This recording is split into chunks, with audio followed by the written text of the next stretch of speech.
Shalom, everybody. Good evening. How are you? I guess that's the question you've been asking Khan and me over the last 24 hours. So, over the many years that I'm blessed to be your rabbi and friend, I've gotten to know you, most of you. Your idiosyncrasies, your highs, your lows, your shortcomings, your virtues. But I never thought that you'd get to know me that well, not to the extent that I realize now you do.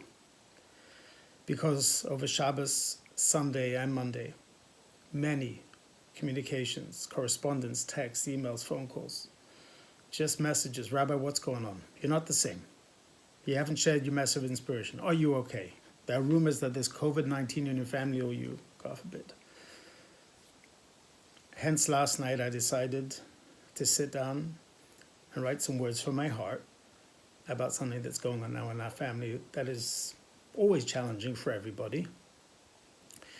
To A, squash the rumors, and B, more importantly, just to understand why Khan and I are not at the same pace as we usually are, and also to share with you a little bit of our struggle as you share with me yours. It's a very private issue, something I really didn't think I would be sharing, certainly not at this point with the entire community. But you are my extended family, and you love my family like I love yours. So tonight, this video is supposed to be a message of inspiration. Believe it or not, tonight was the easiest night for me to share a message of inspiration. Even though I'm not my jolly self, a lot of tears have been shed in our family, seeing someone you love struggle. But tonight, I had that moment, that God moment, that special moment, that just took a weight, a layer, a brick off. Let me share it with you briefly. A few years ago, I was asked to sit in a committee to be involved and to help with afterlife issues, both finances, religious and spiritual. It's a volunteer position, and I gladly accepted it. Akobi was then going to JCC, and he had many kids in the class. I never met them, certainly not their parents. I received a phone call from one of our members sharing some really sad news that someone in the community's husband had passed away suddenly at a day camp the Friday before from a sudden heart attack. Beautiful, loving, educated, great man, mensch, loving wife, beautiful daughter, just passed. Could we help organize and religious and shiva and etc., all the things that needed to be arranged?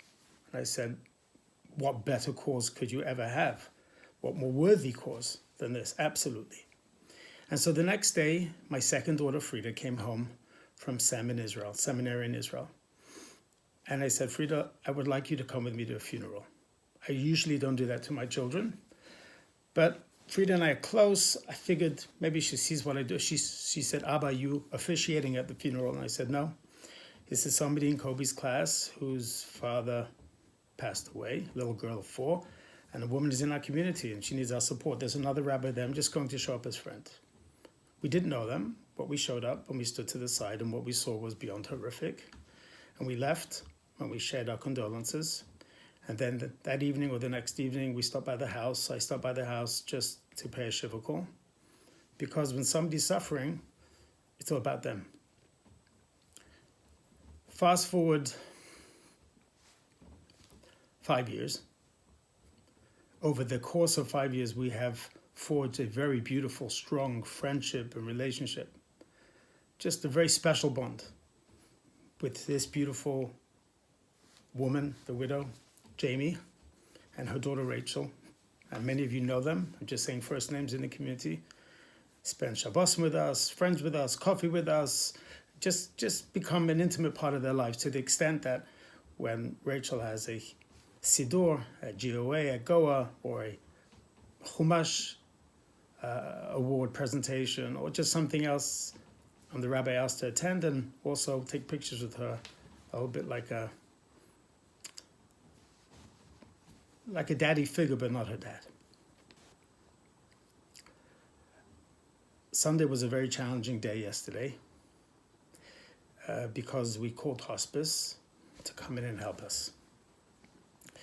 And even though I've been at these bedsides hundreds, it's probably 1,000 times, everyone is different and everyone is heavy. And this wonderful hospice nurse was finishing all the paperwork with us. Many of you have gone through this, all the details. She says, would you like a religious spiritual leader? A chaplain? So Chana proudly says, well, my husband's a chaplain. And I go, maybe I could. And then she says, and how about a social worker? Someone who deals with grief, end of life, someone that you can talk to. So we have a lot of children, we have a lot of Chana siblings, absolutely. And she turns over the paper, and the name that came up to help us through our challenging time and moment was none other than Jamie's. Now, please understand this, there are many social workers who deal with the end of life in the community. And I found out something even more amazing today, that Jamie was not supposed to be our social worker because it wasn't from her district, but things have changed now somewhat because of Corona and because of people working from home, and they put her name was listed there. This is the individual that Frida and I did the right thing by her because that's what's warranted in menschlichkeit, in humanity, and in Judaism especially. And we showed up, and we have forged this beautiful friendship. And then God says there's going to come a time you're not just going to give friendship, you're going to have to be able to receive it as well. And it's going to come, the gift is going to come back to you.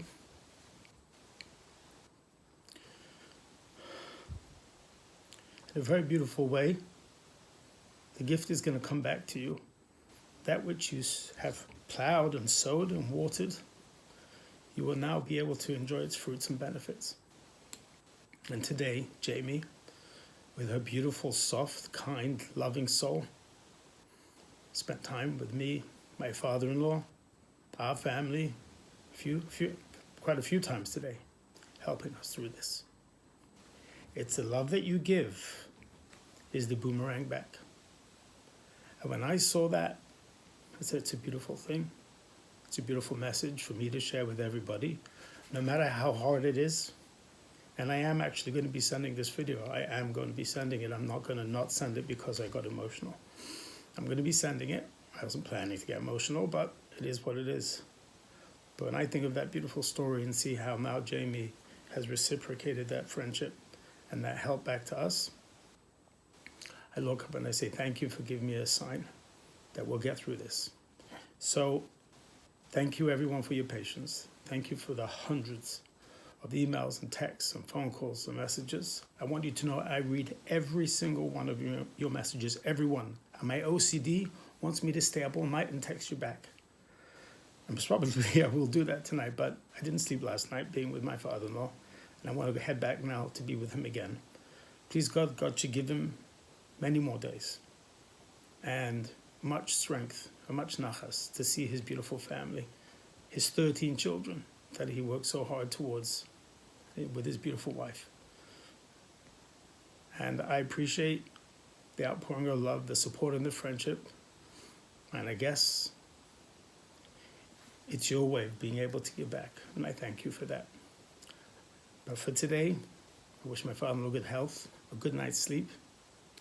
And please God, be able to take some pictures with him, maybe a little video or two for the community, just to give us inspiration. I love you all. I thank you. I wish you a beautiful night. Shalom.